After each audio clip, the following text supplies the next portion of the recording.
You… you take a bunch of 10 different kinds of leaves, tie it up in a cloth like this so that you can't see what leaf it is.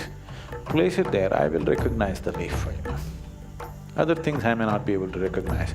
You keep Vilva there, I'll say this is Vilva. You don't have to call me for that. You take your Rudraksha and hold it, it will tell you. Then Krishna just sat there looking at Jarasanda. Whatever you do, the guy doesn't die. What is it? He looked at it. Then he saw that he had a boon. Unless he's torn into two pieces, he will not die. The next thing that Bhima did was, he held his two legs and split him up and threw him on two sides of the arena. He died.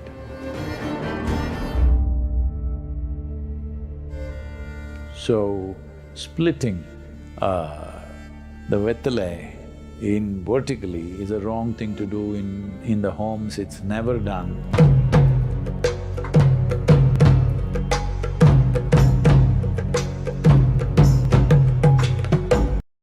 Pranam Sadhguru.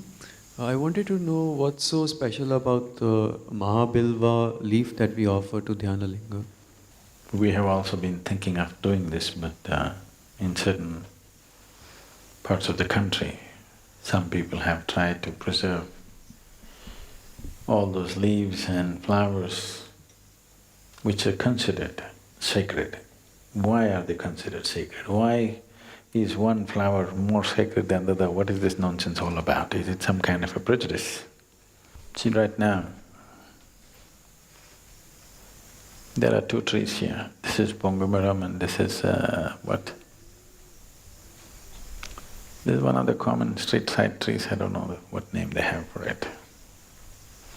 You must spend time. For all these things, you need to spend time.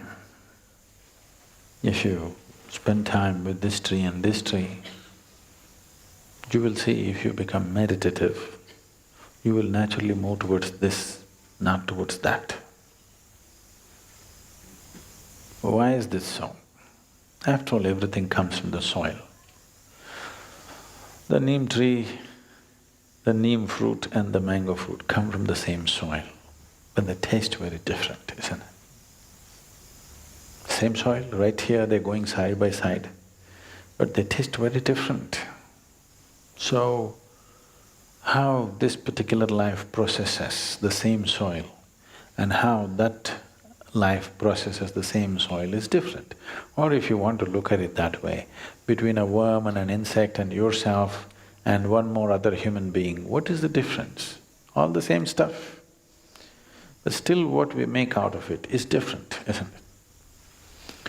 So in every society, it doesn't matter in how many ways you try to level societies and people will stick out. People with certain kinds of talents will stick out, people with certain kinds of capability will stick out. You can't put them down, isn't it? Do what you want.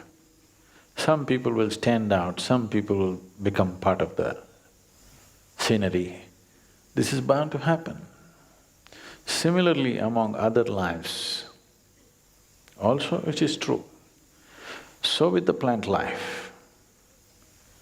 So, people who are spiritually oriented, who are constantly looking for support in every possible way, because when you're on a long journey, and particularly if the terrain is unknown to you, the terrain is absolutely new to you, you would like to use every little support on the way. You will see, if you're going up a mountain, if you're climbing Mount Everest, suppose you're carrying one little thread, you don't want to lose that thread, you want to keep it because you do not know when this little thread will become useful. If you're in a city, you can throw it and go. But you're on that kind of terrain which is unknown to you, you don't want to throw away a single piece of thread because you don't know how it will be useful tomorrow. So when you're on the spiritual path, the same goes, because it's an unknown terrain. Every little thing that could support you, people identified. So they did not leave even the flowers and fruits and leaf, all the things that can support you.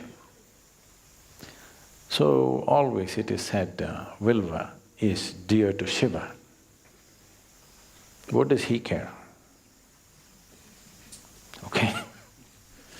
It's not that it is dear to Shiva. When we say it's dear to Shiva, in some way its reverberance is closest to that we refer to as Shiva. It is closer, it is in the direction.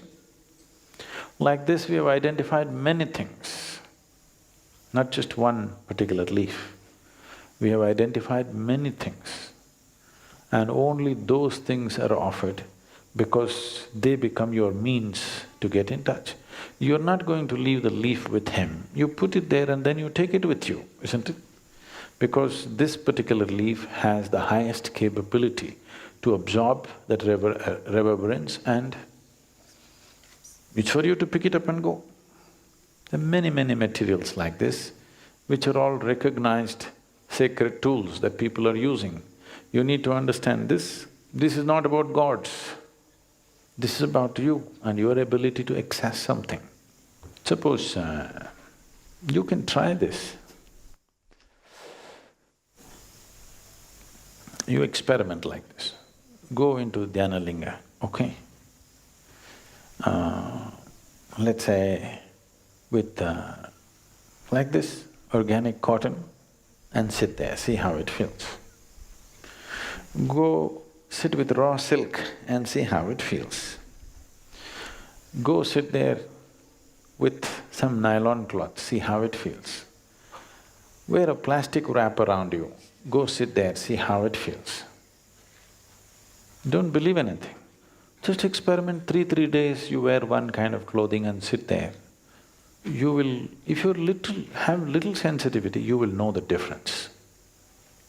Then you will naturally choose the right thing. So the important thing is, when you go sit there, everything that you have should help you to absorb and nourish yourself, that's the idea. So the Vilva leaf has such a capability, if you place it on the linga and then take it, its ability to retain that reverberation for a long period of time, it stays with you. If you keep it for a few days with you, it makes a difference. You can try this. Vilva leaf can be offered and you put it in your chest pocket and walk around. It will make a difference for you in terms of your health, well-being, mental state, everything. So people identified these things with observation, with meditativeness, not… in this forest there are so many trees, so many varieties of trees. This is part of the Western Ghats. It is the second oldest mountain on the planet, and it is the oldest mountain on the planet in the tropical region on this planet. So in terms of variety of vegetation, there is no match for this Western Ghat. This is only a small finger which has come inland, otherwise it runs along the coast. In all this variety of trees and leaves, why they choose one leaf? Somebody recognized it and he stands out, you can't ignore him. You can also try this. You can go and pluck 10 different varieties of leaf, place all of them near the linga and take all of them and keep it with you. You will see the difference yourself. It'll take a certain level of sensitivity for you to see that, but there's no question, those who are sensitive will feel the difference. With their eyes closed, if their eyes are open, they may be prejudiced. You take a bunch of 10 different kinds of leaves, tie it up in a cloth like this so that you can't see what leaf it is. Place it there, I will recognize the leaf for you. Other things I may not be able to recognize. You keep Vilva there, I'll say this is Vilva. You don't have to call me for that. You take your Rudraksh and hold it, it will tell you. It's a little more intelligent than you know.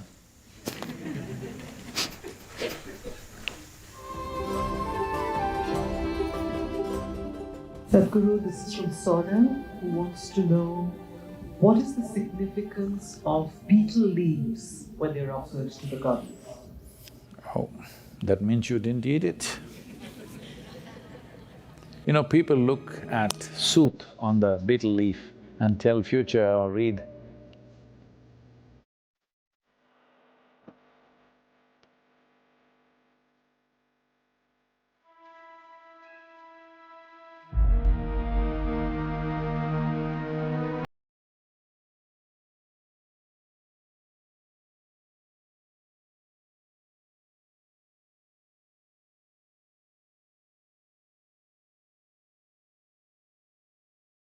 So there is a culture where the lamp soot is collected on the betel leaf.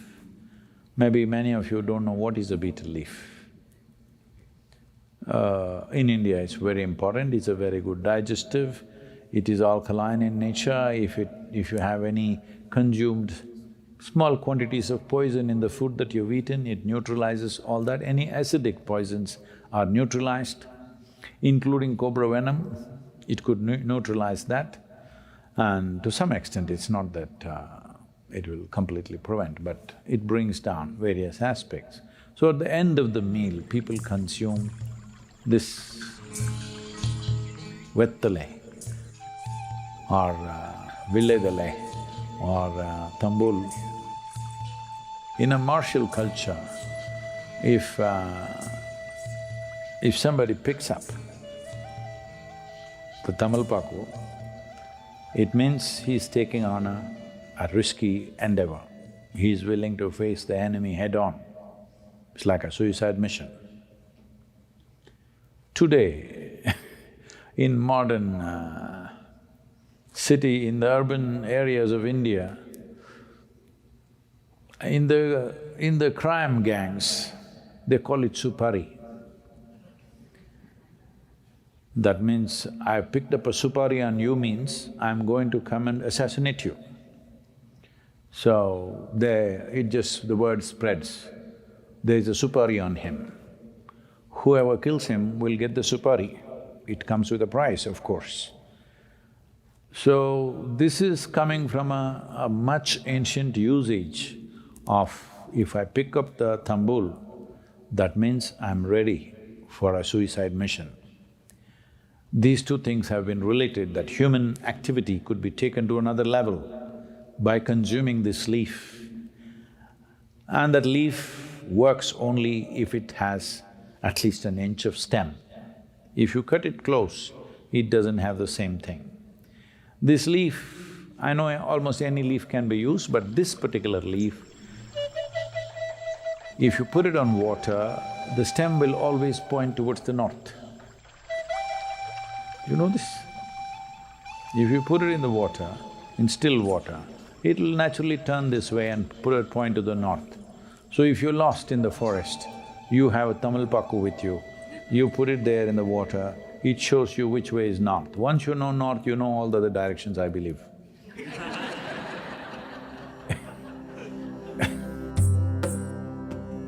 Betel leaf and perception have been connected because it is a neurological stimulant, nervous stimulant rather. If you consume it, your nerves will go into mild like that. So your neurological complexity and neurological activity and your perception are directly related. Why a human being is able to perceive things a lot more than any other creature is, we have the most complex neurological system. Actually, you should hear better, you should see better, you should smell better than any other creature. But living in cities, it's been dulled down. If you lived in nature, these things would be very, very alert. Just like that. You would be far better than most creatures in terms of smelling, seeing, hearing, everything. But it's dumbed down because of excessive impact of both visual, auditory and olfactory, everything is overloaded living in a urban society. Because of that, it's kind of gone down. Otherwise, if a human being lives in nature, he has the highest level of five senses. Because we have the most complex neurological system, a little hype on that, you naturally perceive. So, whatever tools which are used for perception always there is a Betel Paku. Betele, definitely there. So Devi, Hanuman and various other gods and goddesses are always covered with this particular leaf. And then this leaf is used. See, anything that touches anything leaves a certain imprint. Right now you're sitting here. If we bring your dog after you're gone, he knows where you were sitting, yes or no? No, I'm not saying you that's smelly, but a dog would find out, isn't it, where you have been sitting? It'll not get confused. It will know where you were sitting. That means you left something. So any contact, you always leave something and take something. This is what we call as runanubandha. This is why a yogi who wants to grow, a yogi who wants to not get confused with different types of imprints, usually avoids physical contact. And if you try to shake his hands, he does this, because unnecessary contact is not necessary. Simply, it'll confuse your perception. Depends what you wish to do. If you are desperate for human contact, then whoever you see, you go grab them, you grab them. But if you're fine within you, you're looking how to enhance this life, then you want to minimize the contact, because too much contact will cause aberrations in your ability to see life the way it is. Now, Vetalpaku or Vettale particularly enhances that. So anything connected with Devi always is related to Vettale. This is strange for, because many Indians fight with this because they don't know what it is. So they think they must place the leaf, the point towards the goddess. No, always the stem towards the goddess.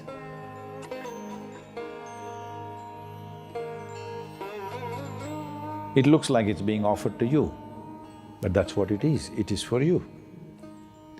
Because a betel leaf stem is capable of perceiving things. Betel nut and this leaf are used together, so English people started calling it betel leaf. It is not a betel leaf, it is Vettale. Paku is separate. So this leaf has the ability to absorb highest amount of solar rays per square inch compared to any other leaf. That's why it grows only in shade. It cannot take sunlight because it absorbs too much. So because of this ability to absorb, particularly its stem is so sensitive that it becomes a source of perception, and it has a pointer towards the north, and if you consume it, it enhances your neurological system and in turn your perception. And if it's been in touch with Devi or its stem is pointing towards Devi, it also absorbs whatever is her quality, and then you want to put it into your system, that is the idea. Or people just put it on their body, some people put it to their Manipuraka or Anahata or Vishuddhi. Don't do these things because that needs a certain preparation, but you can consume it.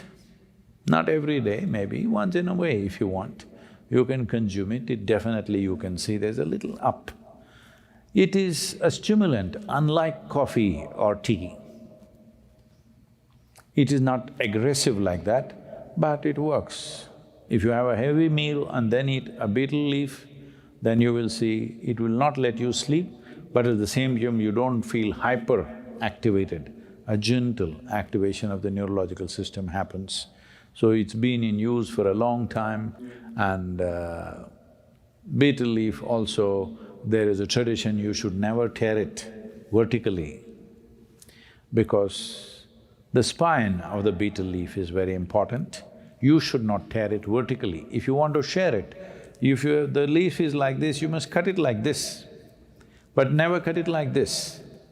So metaphorically there is a story. There was a king called Jarasanda. Jarasanda was a very powerful man and ruled with an iron fist. He was in the eastern side of India, he had ambitions to spread across his kingdom.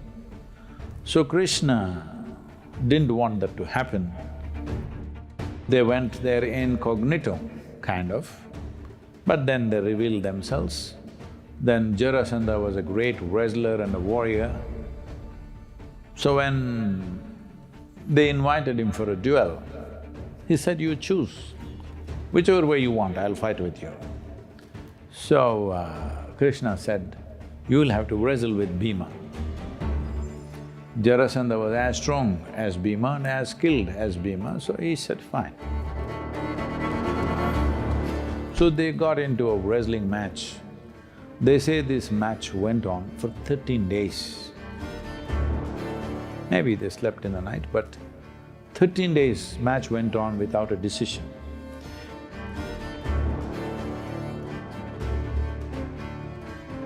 Both were absolutely exhausted. They could barely stand up. Both were so exhausted, but nobody was defeated. Then Krishna just sat there looking at Jarasandha. Whatever you do, the guy doesn't die. What is it? He looked at it. Then he saw that he had a boon. Unless he's torn into two pieces, he will not die. So Krishna was sitting there eating betel leaf and nut. He took a betel leaf. Out of sheer frustration, Bheema looked at him, "What am I supposed to do? I'm finished. That guy is not dying, I won't give up. It's going on endlessly, what to do?" Krishna took the betel leaf and split it vertically.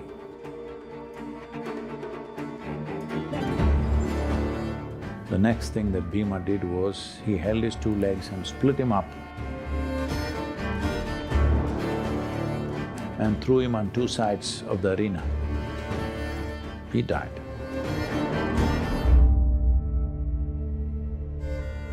So, splitting the Betel in vertically is a wrong thing to do in the homes. It's never done.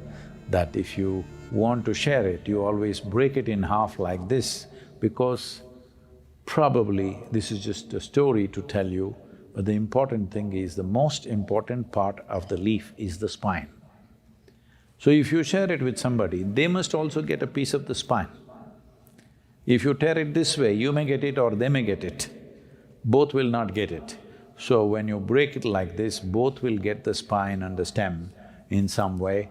So that's the reason why betel leaf and Devi are very connected, because both are for perception, both are for enhancing human perception.